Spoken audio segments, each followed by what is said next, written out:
Well, let's get more now on this ongoing controversy over former Prime Minister Scott Morrison's multiple ministries. The Governor-General has defended his role, saying the secrecy of the appointments are a matter for the former government. Political reporter Stephanie Boris joins us now from Parliament House.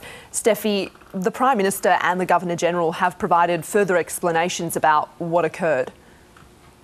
That's right, Noel. Good morning. One of the most concerning aspects of this whole story is the level of secrecy and the lack of transparency. The former Prime Minister Scott Morrison not telling the majority of his ministers involved in this situation that, in fact, he'd taken on new powers that meant he could, if he wanted to, make decisions within the departments of Finance, Treasury, Home Affairs, Resources and Health.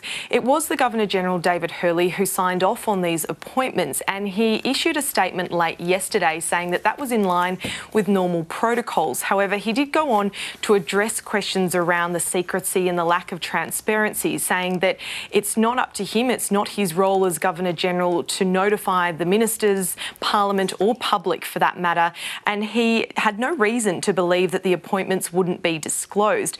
He goes on to say, which could be potentially interpreted as a little bit of a hit back towards the former Prime Minister Scott Morrison, that any questions around secrecy are a matter for the former government.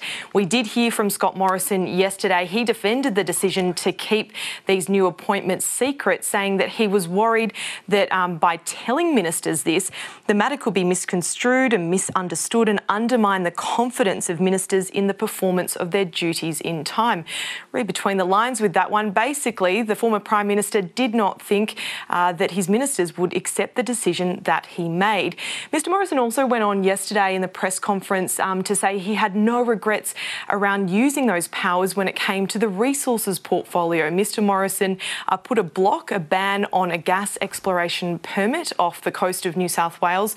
That project's known as PEP 11, so quite extraordinary that he did use these powers that were not, publicly well known, and this in particular, where he used the powers, had nothing to do with the pandemic. Stephanie Boris, thank you.